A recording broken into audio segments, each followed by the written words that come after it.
حسن يا رب لنا الخلقا، طهره فلا يحوي نزقا. الحمد لله رب العالمين، والصلاة والسلام على أشرف الأنبياء والمرسلين. أما بعد، ففي درسنا الخامس في هذا اليوم بإذن الله عز وجل نبتدئ بكتاب الصلاة. أورد المؤلف في أوله حديث عبادة بن الصامت أن النبي صلى الله عليه وسلم قال: 5 صلوات كتبهن الله على العباد في اليوم والليلة، فمن حافظ عليهن كان له عند الله عهد أن يدخله الجنة، ومن لم يحافظ عليهن لم يكن له عند الله عهد، إن شاء عذبه وإن شاء غفر له.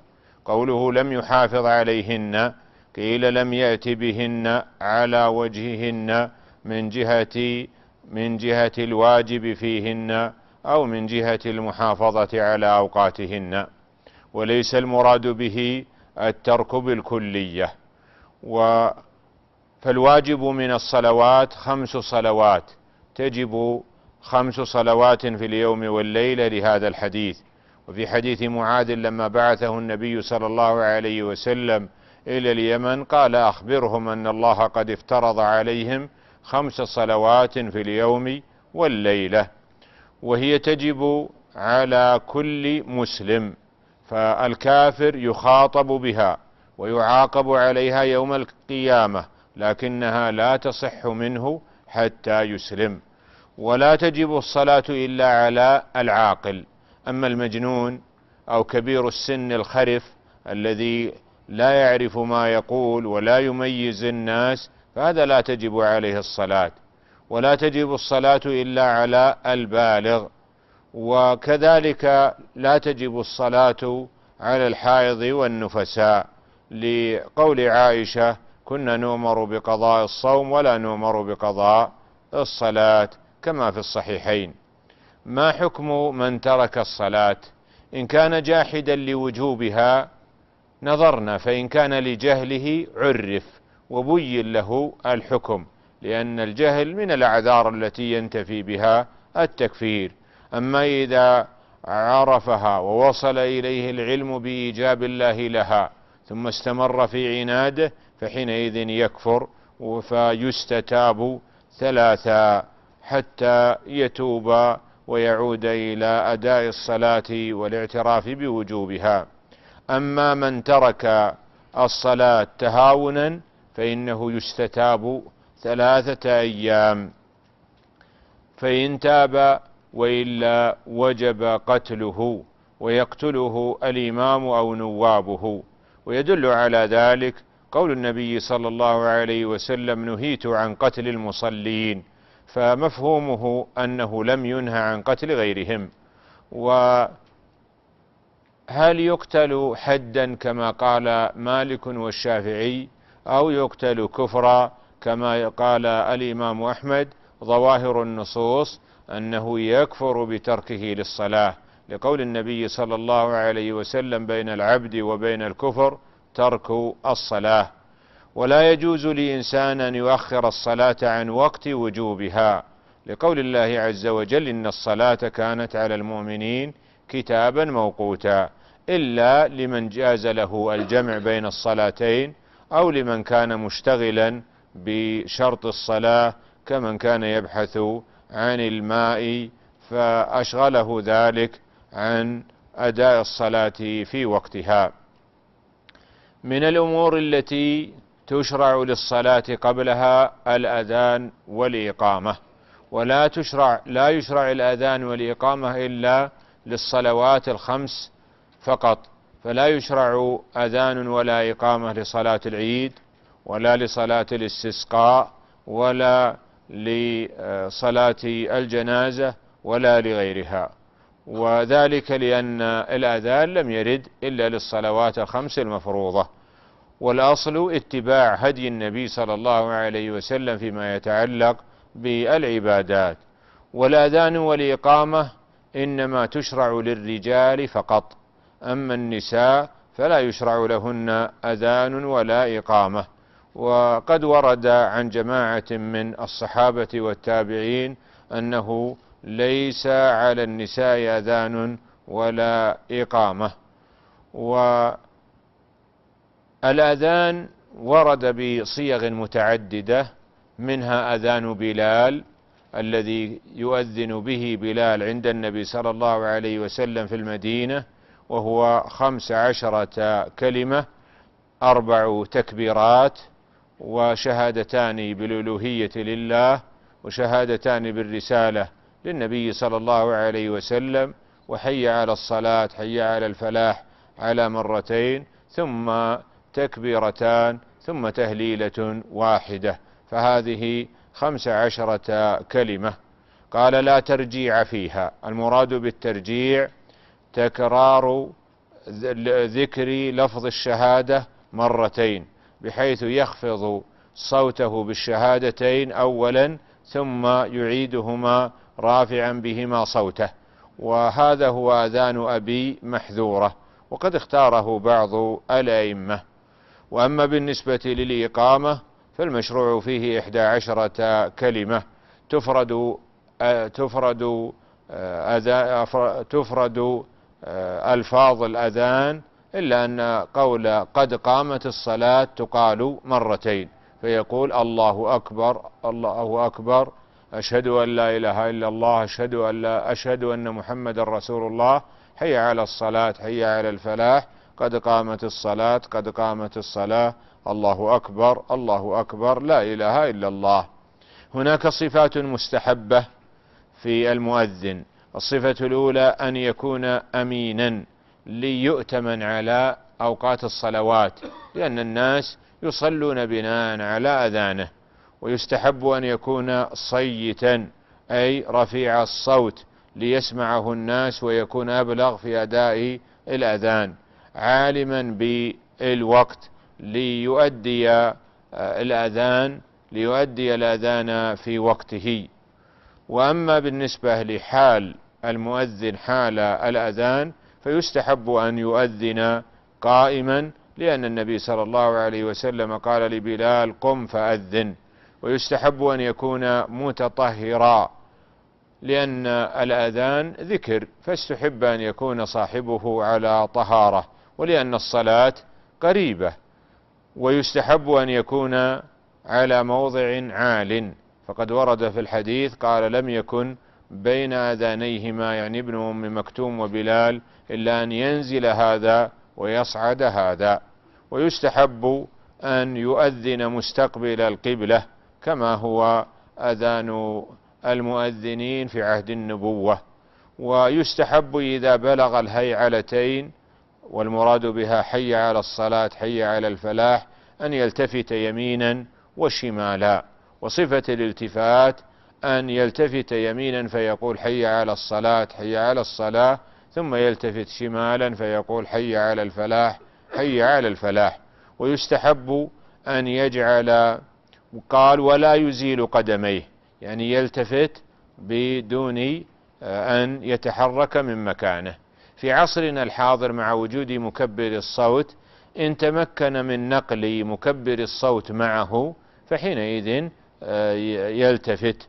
وإذا لم يتمكن فماذا يفعل؟ هل يراعي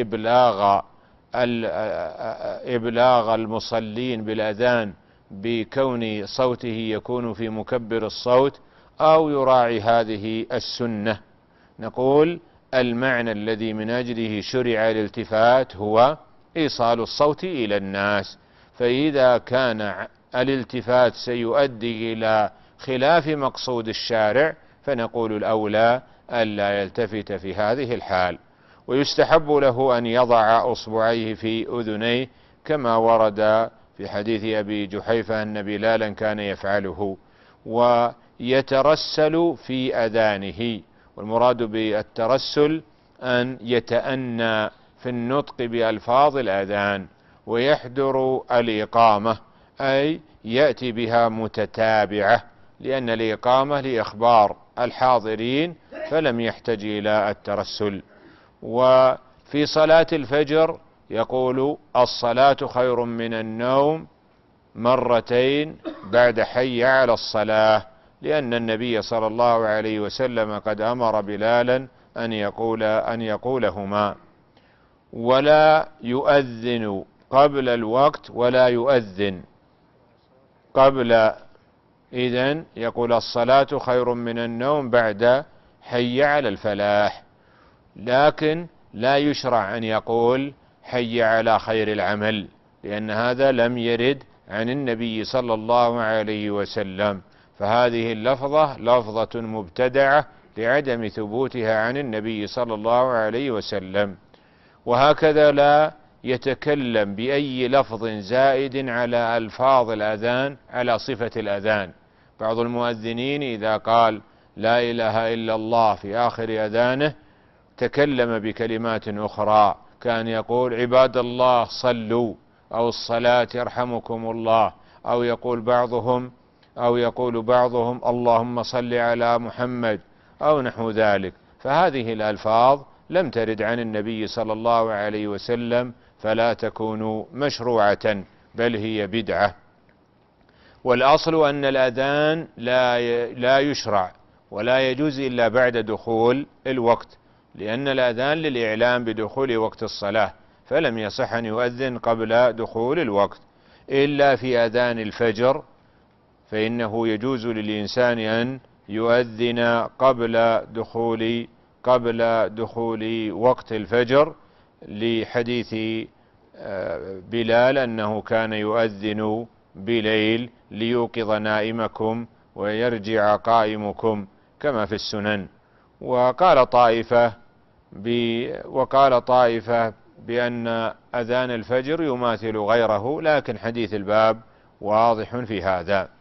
ويستحب لمن سمع المؤذن أن يقول كما يقول، وقد ورد أن النبي صلى الله عليه وسلم قال إذا سمعتم النداء فقولوا مثل ما يقول، وفي لفظ إذا سمعتم المؤذن فقولوا مثل ما يقول.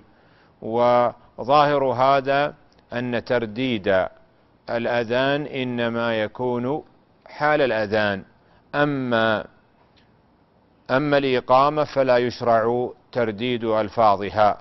وورد في الحديث أنه عند قول حي على الصلاة يشرع أن يقول لا حول ولا قوة إلا بالله، ومثله إذا قال حي على الفلاح. أما إذا كما ورد ذلك في صحيح مسلم من حديث أبي سعيد، أما إذا قال المؤذن الصلاة خير من النوم، فإن بعض الفقهاء يقول صدقت وبررت، لكن هذا لم يرد عن النبي صلى الله عليه وسلم، فلا يكون مشروعا. فالصواب أنه يقول كما يقول المؤذن الصلاة خير من النوم. وذكر المؤلف بعد ذلك شروط الصلاة.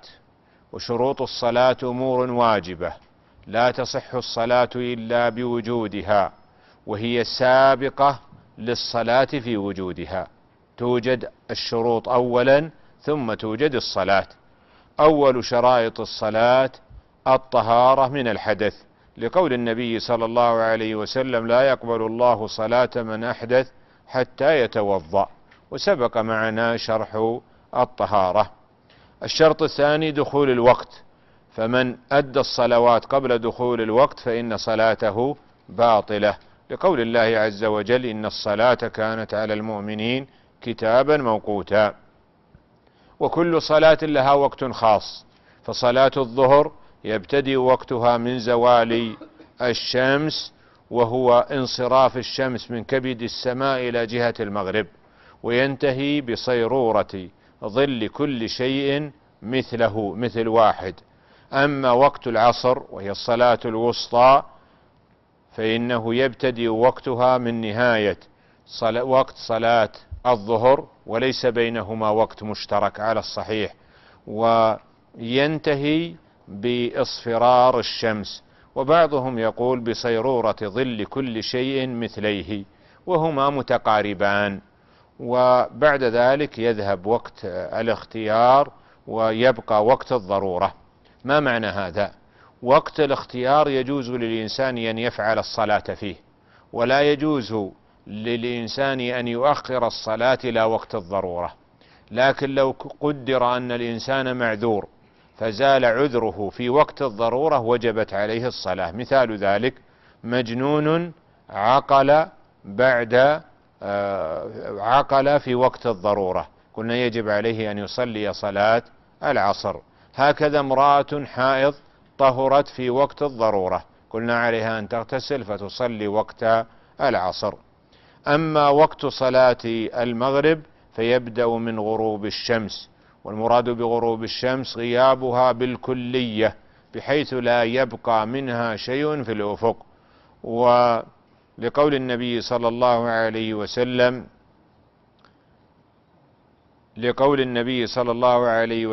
أو لفعل النبي صلى الله عليه وسلم حينما صلى بالصحابة وقال الوقت بين هذين. وينتهي وقت صلاة المغرب بغياب الشفق الأحمر، والمراد بالشفق الأحمر ذلك النور الذي يضيء في الأفق نتيجة انعكاس الشمس على الأفق. ووقت صلاة العشاء يبتدئ من مغيب الشفق ويستمر إلى نصف الليل، لحديث ابن عمر وقت العشاء إلى نصف الليل. وبعض الفقهاء قال إلى ثلث الليل، لكن حديث الباب حديث صريح، وهذا وقت الاختيار. أما وقت الضرورة لصلاة العشاء فإنه يستمر إلى طلوع الفجر الثاني. أما وقت الفجر فإنه يبدأ من طلوع الفجر الثاني، وهو نور يخرج من المشرق وحتى يتوسط في كبد السماء ثم ينتشر في الأفق ويبقى ولا يزول. هذا هو الفجر الثاني الذي يبتدئ به وقت صلاة الفجر، ويستمر إلى بدء طلوع الشمس. من كبر للصلاة قبل خروج الوقت فقد أدركها، بمعنى أنه يدرك الوقت بإدراك تكبيرة الإحرام في الوقت، وذلك لأن النبي صلى الله عليه وسلم قال: من أدرك سجدة من العصر قبل أن تغرب الشمس فليتم صلاته. والقول الثاني بأنه لا يكون مدركا للوقت إلا بإدراك ركعة كاملة، لحديث من أدرك ركعة من الصلاة فقد أدرك الصلاة في الصحيحين. وقالوا إن قوله من أدرك سجدة إنما عبر بالسجدة عن الركعة، لأن السجدة في آخر الركعة، ولعل هذا القول الثاني أقوى. والأفضل أداء الصلوات في أول الوقت، لأن الله جل وعلا قد أمر بالمسارعة إلى الخيرات، ويستثنى من ذلك صلاة العشاء فإنه يستحب أن يؤخرها، لأن النبي صلى الله عليه وسلم كان يستحب أن يؤخر العشاء. وهكذا أيضا صلاة الظهر يستحب أن تؤخر قليلا من أجل أن يذهب الحر، لحديث أبردوا بالظهر في شدة الحر فإن شدة الحر من فيح جهنم. الشرط الثالث من شروط صحة الصلاة ستر العورة، لقوله جل وعلا: يا بني آدم خذوا زينتكم عند كل مسجد. وستر العورة لا بد أن يكون بلباس لا يصف البشرة، فإن كان يصف البشرة لم تصح الصلاة. مثال ذلك امرأة لبست جلالا خفيفا يبدو منه أو من ورائه الساعد، فحينئذ لا تصح الصلاة.